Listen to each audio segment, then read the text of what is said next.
join us today on the River Severn at Upton. It's late autumn and the river's really low and clear. I've been fishing for about 20 minutes and I've just started to catch some nice roach on a Bolo. That's the method we're going to talk about today.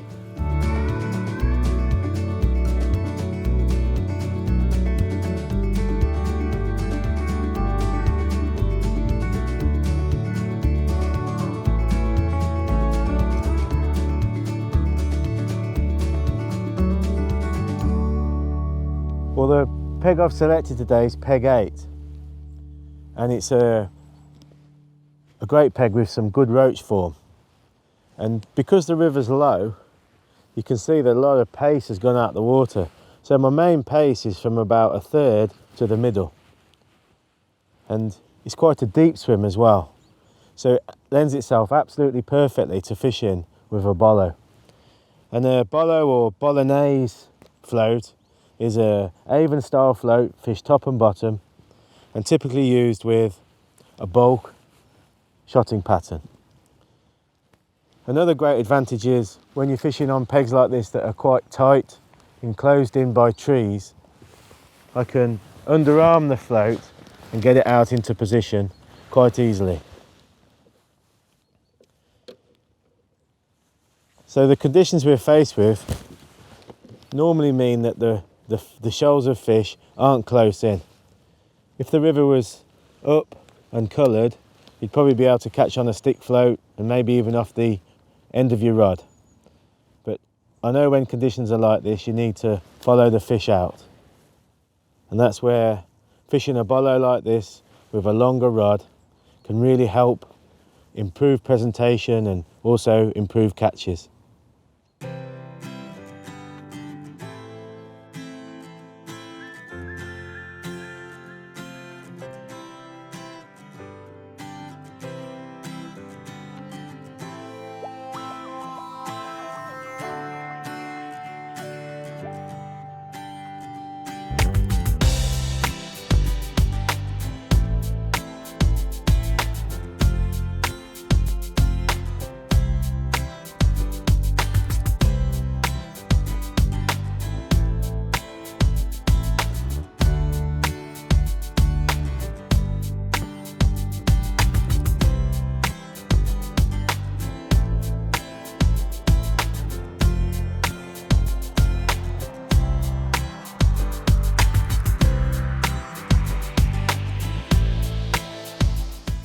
Well, that's the sort of stamp of fish that we've started catching quite quickly.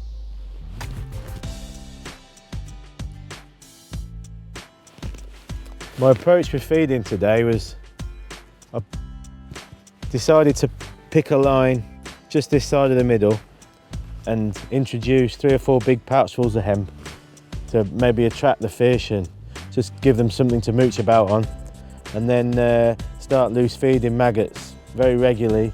Probably 10 to 20 maggots, 2 or 3 times a cast. Obviously you don't want to overfeed the peg, so I can just feed like that and gauge how the fish respond and then feed accordingly. I'm hoping that with time I might be able to draw them onto a slightly closer line so that I can catch them easier and catch them quicker.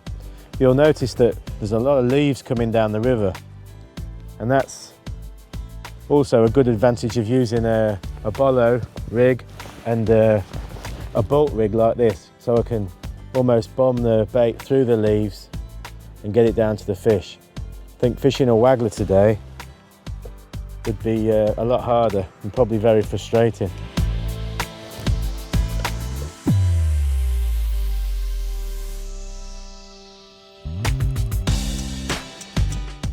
You'll notice that I'm feeding slightly downstream of where I'm sitting. Because the river's not flowing too hard, I know the maggots are going to hit the bottom well within the confines of my swim, and just makes everything easier if I've got the feed and my rig landing below me so that I can be in control of it all the time. Sometimes on days like this when it's clear, the fish will come right on top of the feed. So you need to be able to fish effectively where you're feeding.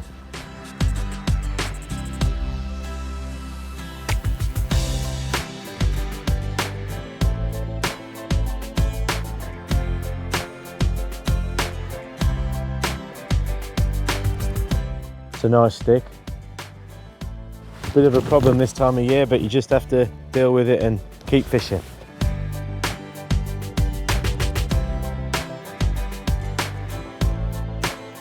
So you'll notice I'm using a long rod. This is a 16-foot match rod, and using a long rod on a day like this, on a swim like this with a Bolognese rig, makes the job so much easier. I'm fishing around about 11 foot deep, so if I was using a 13-foot rod, it just makes casting and controlling the float so much harder. So with a 16-footer, I can swing the rig into action, and it's just so much easier to control the float when I'm fishing well out past the rod tip. In this case, I must be fishing about 5 rod lengths out. So if you've never used a long rod like this 16-footer before, it's just worth understanding a bit about the mechanics. Obviously, when I'm casting, I'm not casting hard and quickly. It's much more of a sweeping kind of lob cast. And modern rods like this new Shakespeare agility rod that I'm field testing are very lightweight, so that helps. And we've got a nice short butt so that it's not catching your clothing when you're fishing. But you still have to adopt a slightly different technique when you're fishing. And obviously you need to utilize that great length advantage by using the rod as almost as an extension of your arm. So it allows me to keep the line behind the float and control the float by holding back or letting it go very, very easily. So I suppose the disadvantages of the longer rods being a bit unwieldy is vastly outweighed by the control and presentation that you can achieve with them. Just takes a bit of time mastering them and getting used to them.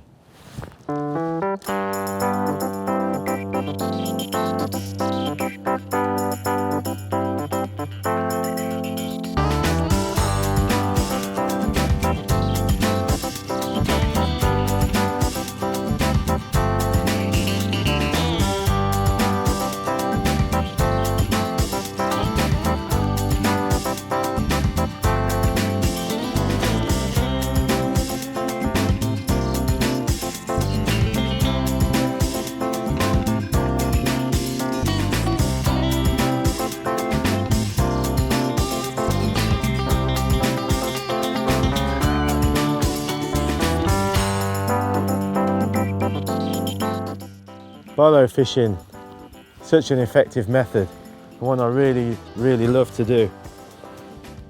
And it actually originates from Italy, from fishing on the rivers over there. And Bolognese style fishing originated sort of way back in the 1980s.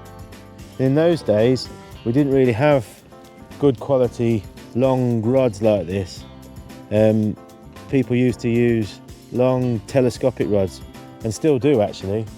But over here in the UK, we found them difficult to use because the guide spacing, the guides were spaced well apart, and you had problems with the line sticking to the blank when it was raining and in windy conditions.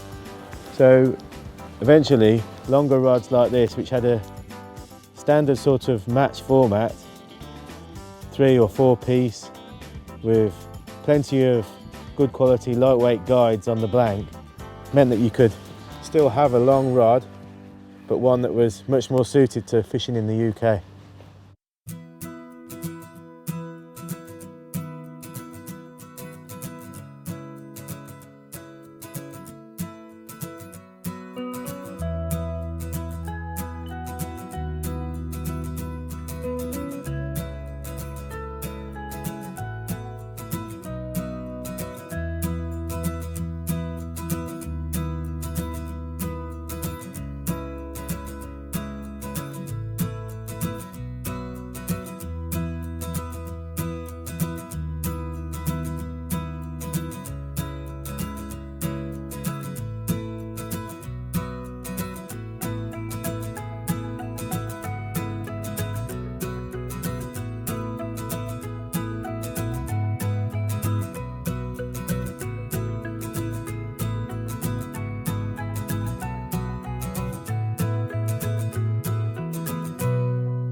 One of the hardest things to master when you're fishing a long rod and a bolognese style rig is tangles.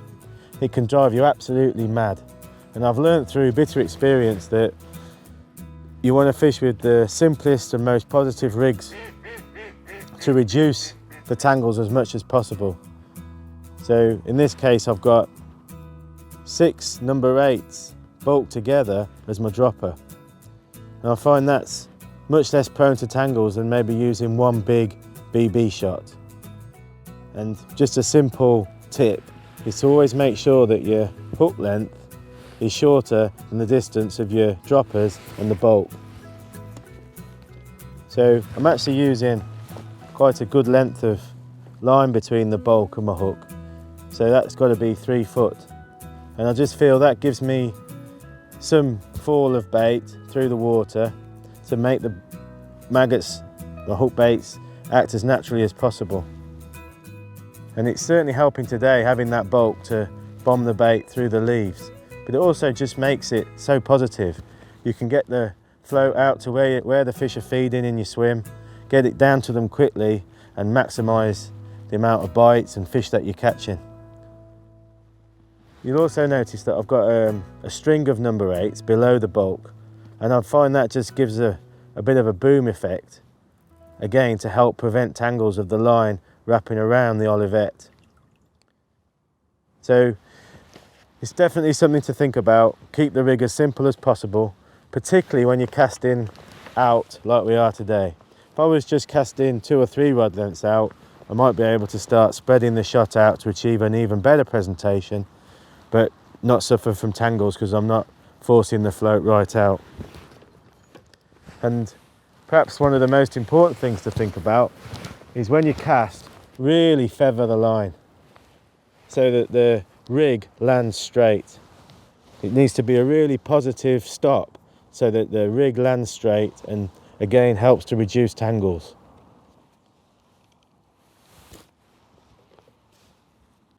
Okay, let's take a break from the action and have a look at the floats that we're using today. The best float so far seems to be this 4 gram Superteam Bolo. The 4 grams enabling me to get the bait out to where I want it and hold it in position and get through those leaves, and seems to be giving me a good compromise between being able to do that and still a quite nice presentation. You'll notice that this float's got quite a tapered Avon style body, which I really like. It's a float that will hold back a bit into the flow and allow me to control it, but doesn't give too much resistance when you strike. You'll notice that it's got a carbon stem, so the float itself is actually quite lightweight. It's not really got any weight built into it, and I think that's really great for helping to cast, because the float will want to follow the bulk rather than maybe cartwheeling a bit through the air that can happen if you have a heavier float. I've set up 2 floats, and another float that's worked well today is this 2 gram Steve Mayer version. So this is a bit more finesse, as the name suggests, with it being lighter and also even more streamlined. So it's not a float that's been able to fish easily in the middle of the river, but when I've been fishing a bit closer, like a third out, that float's worked quite well as well.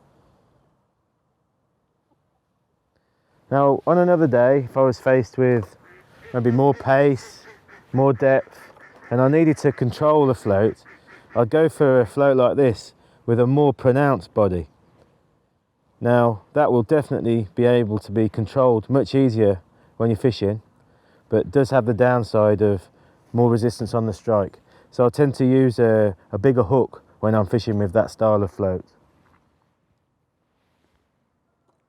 Finally, another float worth mentioning is this Dave Harrell pattern, which has got a heavier wire stem. And I think this is a great float when you want to fish in more turbulent water. The fact that the stem's got some weight gives it some stability, and also you've got a very nice, more bulbous tip, which is less prone to being disturbed and pulled under by the turbulence. Again, that's a float I tend to use when I'm fishing with more positive style, maybe heavier feed and multiple hook baits, so 2, 3, 4 maggots. I'll just quickly show you on one of my rigs how we attach these floats. So a bit like a stick float, I don't have an eye or anything on the float. I've just got 3 rubbers. So I've got one on the top, one below the body, and one on the tip, the bottom of the stem rather. And that means it's a great flexible rig, so I can change the float whilst I'm fishing. So I can either change the style of float, the colour of the float, or obviously the capacity of the float. So that's an important thing to consider. You'll notice that on my olivettes, I often favour these Drennan style olivettes which come with 2 pegs and the silicone pushes over the top. I really like that because it gives me more flexibility again. So if I do want to change it to a 4 or a 5 gram float, I can change the float, and also by having a selection of different olivette weights, change to obviously match the heavier or lighter float. So again, I think that's just a nice tip to help save time, particularly in a match. Well, there you go, that's a better roach, about 10 or 12 ounces. Absolutely beautiful. And the kind of fish you can expect once you get the Bolo working on a river like the Severn. So we talked about the rig being a positive rig and one that helps to reduce tangles, but it's also a great rig for really making the rig more positive in terms of hitting bites. So you'll see that the float cocks quite quickly with the bulk and then settles as the droppers fall into position, or the mini bulk of droppers rather.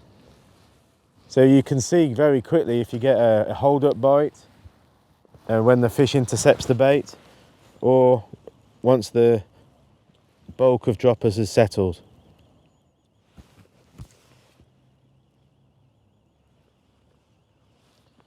I think on harder days, maybe when you're not catching so many fish, the fishing's not as prolific, then probably a waggler would be better because you can absolutely maximise the presentation.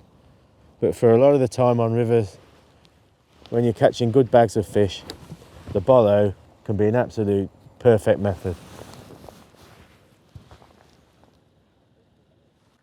Okay, let's have a look at the rods and a bit of detail about the terminal tackle that we're using as well.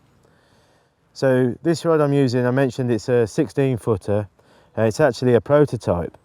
And we discussed about the need for the rod to be nice and lightweight and well balanced, which this one certainly is. It's got a nice soft tip, which obviously helps cushion the strike and play the fish, and also give feel to the rod when you're casting, almost like you're catapulting the rig out at times. But it's got a nice crisp action as well, so I can strike into the fish and present the bait very, very easily. The main line I'm using is 016 Mac XT,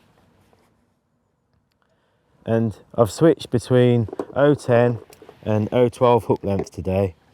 010's definitely been better in this clear water, as I'm not encountering any bigger fish like chub. I'm quite happy to scale down to 010. Hooks wise, again I've experimented with some different patterns to try and find the best for these conditions, and I've found that the B560 in a size 18 has been the best hook by far today. I'm fishing it with a single or double maggot. I did try 3 maggots on a 14, which can be a absolutely devastating tactic for catching bigger roach, but didn't really work today. And I've also tried a slightly smaller size 18 B510, which is another one of my favourite roach hooks.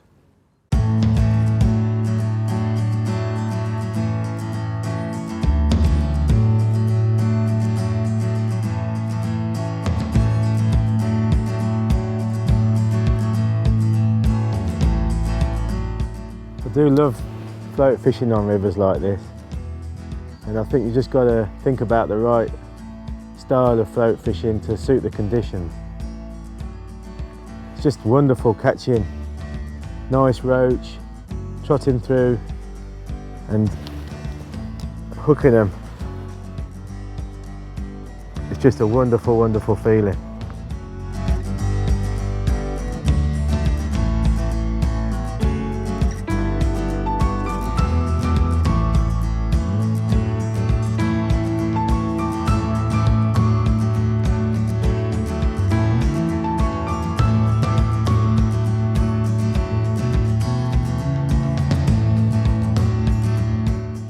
Wow, what a stunning net of roach. I've had over 100 fish for 15 to 20 pounds. All taken on the Bolo, which was a devastating method today in the low, clear conditions and with all the leaves coming down the river. Thanks to Colin Harvey and Upton Angling Club for the fishing today. We'll put their details at the end of the video. Thanks for watching.